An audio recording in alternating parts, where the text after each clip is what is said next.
warahmatullahi wabarakatuh. Halo teman-teman semua, selamat datang di mini podcast kita hari ini. Senang sekali rasanya saya menemani obrolan ringan tapi bermanfaat. Oke, pada episode kali ini kita akan membahas materi mengenai akhlak tercela, yaitu tentang isra, tabzir, dan bakhil. Di zaman sekarang, godaan untuk bergaya hidup berlebihan itu sangatlah kuat. Media sosial seringkali membuat kita ingin terlihat lebih, membeli yang lebih, bahkan memamerkan apa yang kita tidak butuhkan. Karena itu, penting buat kita memahami batasan agar tidak terjebak dalam akhlak tercela ini. Oke, di sini kita kedatangan tamu sekaligus narasumbernya yang insya Allah akan membahas tuntas materi kita pada pagi ini. Halo kakak-kakak yang ada di depan ini, boleh perkenalan diri dulu ke teman-teman sobat kita, teman sobat online kita. Baik, terima kasih. Perkenalkan, saya Hamdan Sarani. Saya salah satu dari mahasiswi Universitas Islam Negeri Mataram, di mana saya mengambil Fakultas Tarbiyah dan Keguruan. Saya mengambil jurusan Pendidikan Agama Islam yang saat ini sedang menempuh semester 5. Oke, selanjutnya kakak yang sebelahnya.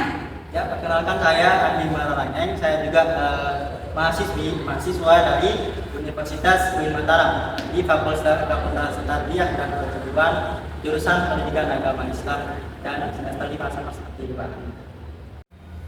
Oke, terima kasih atas pengenalan singkatnya tadi. Oke, buat Kak Hanum nih sebagai pembuka, kira-kira kalau mendengar kata berlebih-lebihan itu hal apa sih yang pertama muncul dalam pikiran Kak Hanum? Oke, baik. Kalau mendengar kata berlebih-lebihan, kalau kita lihat dari dalam bahasa Arab, ini kan dia bahasa Arabnya israf, artinya berlebih-lebihan. Jadi malah yang dimana kalau mendengar kata berlebih-lebihan ini yang terlintas dalam pikiran saya itu adalah gaya hidup yang tidak terkontrol. Yang dimana seperti makan berlebihan, scrolling berlebihan pun juga termasuk. Ibadah pun juga bisa termasuk dalam berlebihan. Kalau kita beribadah sampai mengganggu aktivitas kita yang lain. Oke, jadi begitu ya teman-teman. Israf itu berarti hidup berlebih-lebihan, melewati batas kewajaran. Contohnya mungkin banyak sekali yang dalam kehidupan kita sehari-hari. Menurut Kanu nih, contoh israf apa yang paling sering dilakukan remaja itu sekarang seperti apa sih? Oke, kalau kita lihat dari kebiasaan remaja zaman sekarang itu biasanya mereka tuh cenderung berlebihan dalam penggunaan gadget, kayak scrolling, kayak terus misalkan main game sampai lupa waktu gitu. Kita juga termasuk ya dalam game itu sendiri. Jadi kayak kita juga seperti sama gitu kan dengan mereka. Kayak kita tuh bisa scrolling sampai berjam-jam itu, sedangkan untuk membaca buku kita malah kayak ngantuk. Nah, paling better itu sampai 15 atau sampai 20 menitan gitu kan untuk cuma sekedar baca buku. Tapi kalau untuk scrolling itu kita bisa sampai menghabiskan waktu berjam-jam, sehingga itu menurut saya gak teman anak-anak zaman sekarang atau berlebih-lebihan ini. Jadi berlebih-lebihan itu bukan cuma sekedar di makanan aja, tapi juga bisa di kehidupan sehari-hari seperti scrolling, seperti beribadah juga. Oke, bagus sekali ya penjelasan dari Kak Hanum. Jadi israf itu bukan cuma terjadi dalam hal sosial saja, seperti makanan dan lain-lain. Ternyata israf ini juga bisa terjadi dalam ibadah ya.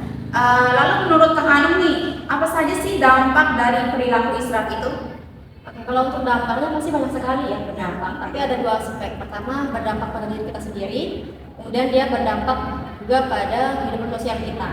Misalkan yang berdampak pada diri kita sendiri, misalkan kayak makan berlebihan, itu kan apalagi kalau kita makan makanan manis, itu kalau berlebihan bisa menyebabkan diabetes, bisa menyebabkan obesitas juga.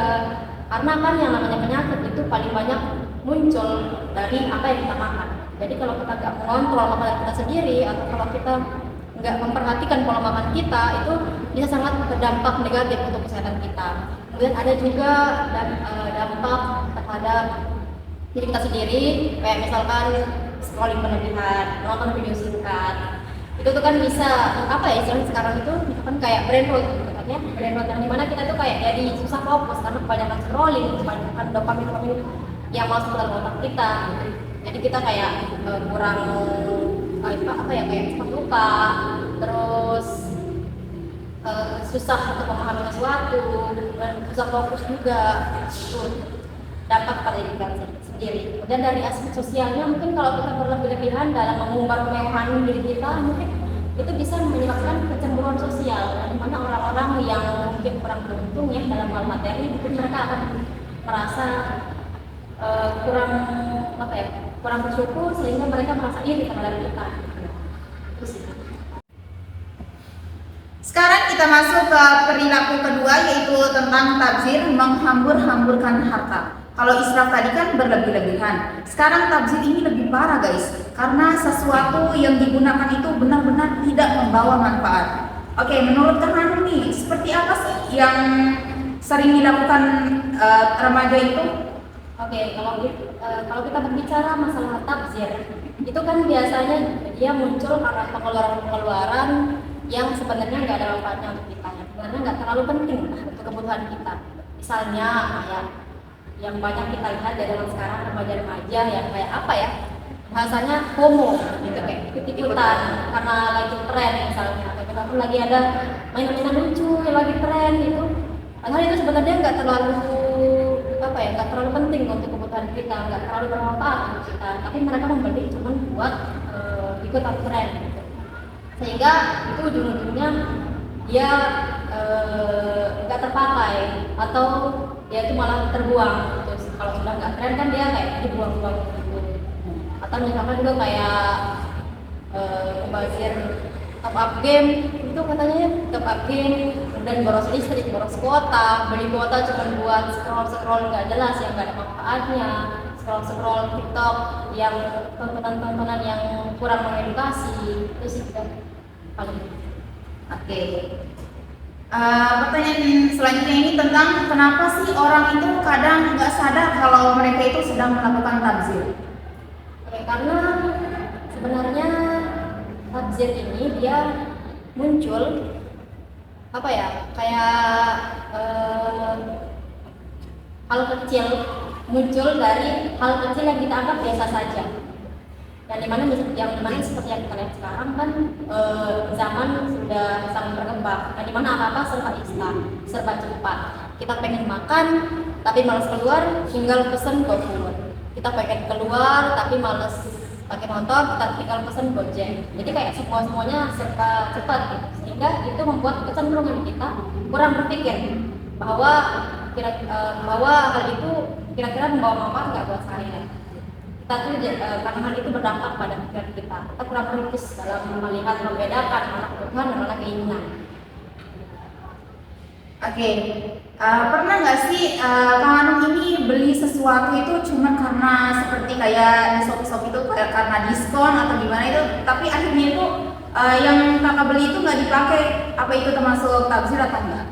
Oke, menurut saya itu sebenarnya termasuk dalam tabzir ya. Karena berbicara masalah diskon itu sebenarnya sering banget menjebak kita. Jadi kayak orang-orang berpikir kayak ini lagi diskon, sayang kalau nggak dibeli. Iya, apalagi di Shopee itu. Apalagi di Shopee kayak apalagi kalau lagi tanggal kembar kan. Iya. 12 lagi. Itu susah banget buat kita apa ya, mengendalikan keinginan kita. Itu menurut saya itu jebakan sebenarnya. Jadi termasuk dari tabzir itu sendiri. Jadi kalau kita misalkan walaupun itu diskon, tapi kalau misalnya kita gunakan uang itu untuk kebutuhan yang lainnya lebih bermanfaat, itu menurut saya lebih efektif daripada kita harus beli barang diskonan tapi ujung-ujungnya nggak dipakai, itu kan sama aja. Oke, itu ya teman-teman materi tentang tabzir. Oke, sekarang kita masuk ke sifat yang ketiga, yaitu tentang bakhil atau kikir. Kenapa sih sifat pelit ini dianggap merusak hubungan sosial kamu? Karena kita ini sebagai manusia itu sebenarnya adalah makhluk sosial, yang dimana kita itu saling membutuhkan, mau seindependen, mau semandiri apapun kita, pasti kita itu bakal butuh yang namanya bantuan orang lain.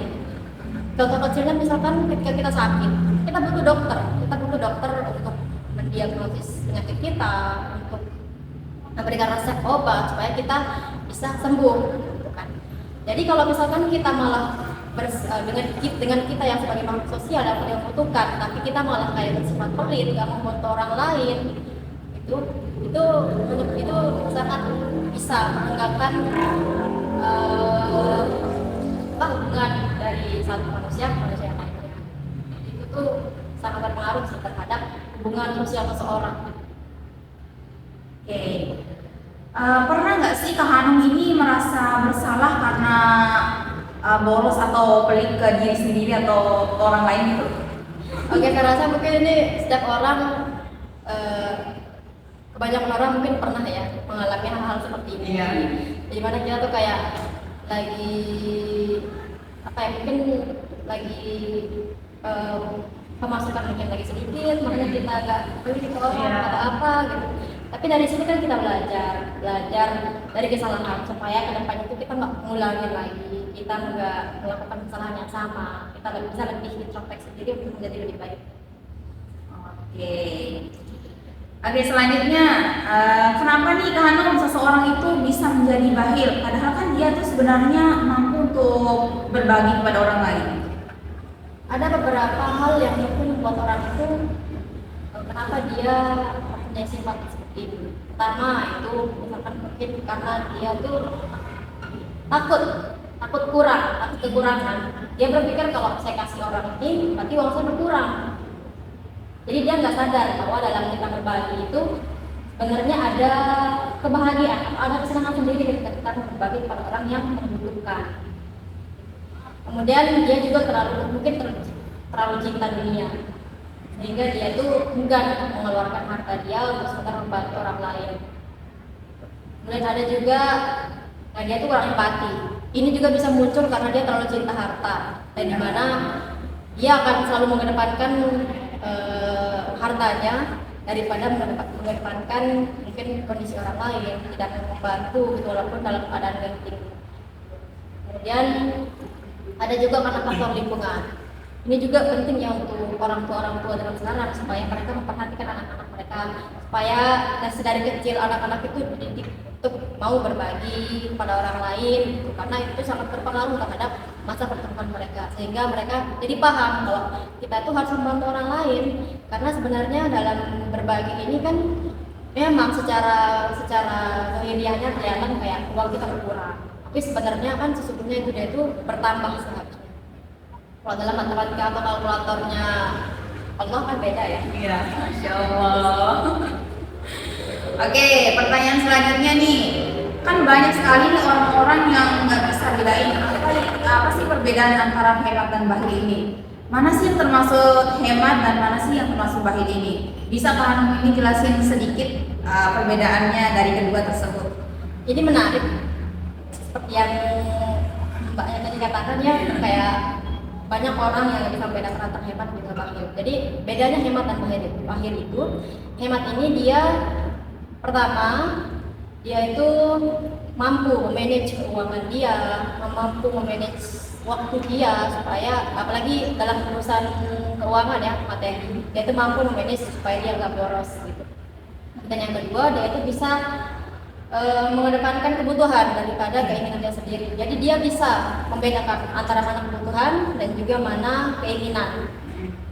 Bukan berarti kita itu nggak boleh memenuhi keinginan kita, bukan, tapi boleh saja, tapi dengan catatan kita memperhatikan juga kebutuhan kita. Apakah kalau saya misalkan pengen beli ini, apakah dia akan bermanfaat untuk kebutuhan saya, atau kalau saya beli ini, apakah dia akan mengganggu itu kebutuhan saya gitu. Jadi lebih memperhatikan dulu kebutuhan dia sebelum keinginan dia. Sekali untuk memenuhi keinginan boleh ya, tapi jangan terlalu berlebihan. Oke, itu ya teman-teman. Kemudian yang tadi yang menghemat ya. Iya, yang hemat. Kemudian sekarang yang bakhil. Yang paling ini dia kayak nggak mau mengeluarkan harta dia, walaupun itu untuk hal-hal yang penting. Dan dia juga nggak mau mengeluarkan harta mereka untuk orang-orang yang membutuhkan. Jadi misalkan kayak kita punya teman, mungkin dia tuh lagi butuh bantuan, mungkin keluarga lagi sakit atau apa, dan di situ posisinya kita lagi bisa bantu dia, kita ada uangnya untuk bantu dia, tapi kita nggak mau bantu dia. bedanya. Intinya kalau hemat itu dia bijak, tapi kalau bakhil itu dia cenderung egois, kayak dia sendiri aja, nggak ada rasa empati, nggak mau membantu orang lain, padahal dia mampu untuk membantu orang lain. Oke, itu ya teman-teman untuk materi terakhir kita. Oke, kita masuk ke narasumber kita yang satunya. Boleh nih Kak Andi nih menceritakan pengalamannya itu sedikit tentang dari ketiga akhlak tercela ini. Baik, terima kasih.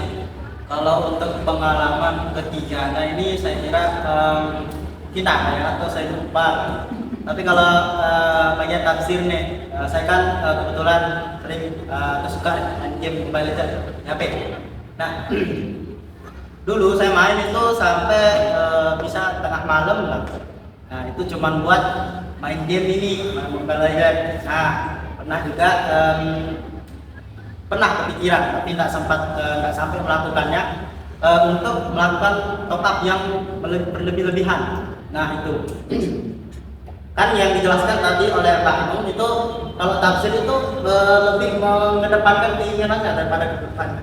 Nah, alhamdulillah saya nggak sampai melakukan hal tersebut karena saya sadar kalau saya melakukan ini kebutuhan saya yang saya butuhkan nantinya itu nggak akan tercapai.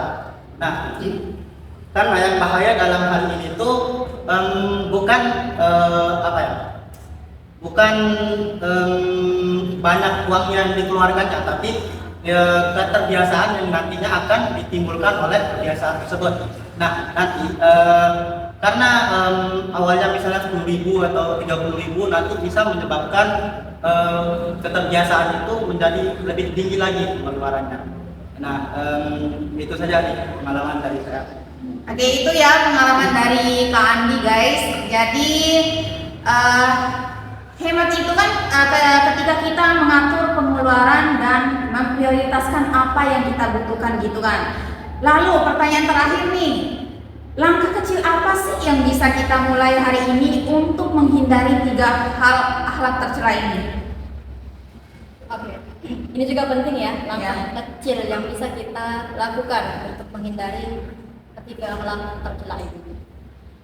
Yang tambahan dari saya ya, menurut saya langkah-langkah kecilnya itu pertama, kita tuh perlu pintar-pintar dalam memanage keuangan, memanage waktu misalnya, apalagi dalam memanage waktu ya, kita jangan sampai kayak kebablasan misalkan scrolling atau mencari hiburan-hiburan di dunia maya dan sebagainya yang nggak ada manfaat untuk kita. Tapi disclaimer itu bukan berarti kita nggak boleh scrolling, tapi kayak memperhatikan waktunya, jangan sampai berlebihan, apalagi sampai berjam-jam, sampai mengganggu aktivitas yang lain atau mengganggu tugas-tugas yang lain. Kemudian kita juga harus bersikap qanaah, menerima keadaan kita apa adanya dan juga bersyukur. Karena kalau mau sebanyak apapun harta kita, mau mau sebanyak apapun harta kita, kalau kita nggak ada rasa syukur, kita nggak bisa menerima keadaan kita apa adanya, itu kita nggak akan pernah merasa cukup. Kita nggak akan pernah merasa cukup dan kita pasti pengennya lebih. Kita memang sifatnya manusia sih, jadi kayak harus dibatasi dengan rasa syukur itu. Gitu. Kemudian kita juga biasakan berbagi. Gak harus besar, gitu kayak misalkan sedekah subuh, gitu kan sehari 1.000, 2.000 nggak apa-apa. Dan itu kalau terkumpul jadi banyak, gitu. Nah itu bisa kebiasaan kecil yang seperti itu yang banyak sekali membantu orang lain, gitu, meringankan beban orang lain. Kemudian yang terakhir yaitu kesadaran diri terhadap bahwa semua yang kita miliki, semua yang kita punya ini asalnya dari Allah. Bukan cuma semata-mata dari usaha kita sendiri, tapi di situ ada adil Allah yang dimana semua itu cuma titipan. Jadi dengan kita sadar akan hal itu, kita nggak merasa bahwa itu semua punya kita, tapi ada hak orang lain juga yang harus kita keluarkan untuk mereka. Gitu. Oke, gitu ya guys. Oke, Masya Allah sekali, luar biasa sekali ya pembahasan kita pada siang hari ini. dari materi yang udah kita pelajari atau membahas ini tentang israf, tabzir, dan bakhil ini bukan hanya yang merugikan diri kita sendiri, tetapi juga merusak hubungan sosial dan menjauhkan kita dari sifat-sifat terpuji. Oke, terima kasih banyak kepada narasumber kita, tamu utama kita pada hari ini yang sudah membahas materi kita ini dengan sangat jelas ya. Semoga obrolan kita hari ini menjadi pengingat agar kita itu hidup lebih seimbang, sederhana, dan penuh rasa syukur. Oke, kita tutup podcast kita pada siang kali ini. Apabila ada kesalahan, kami mohon maaf. Wassalamualaikum warahmatullahi wabarakatuh. See you guys.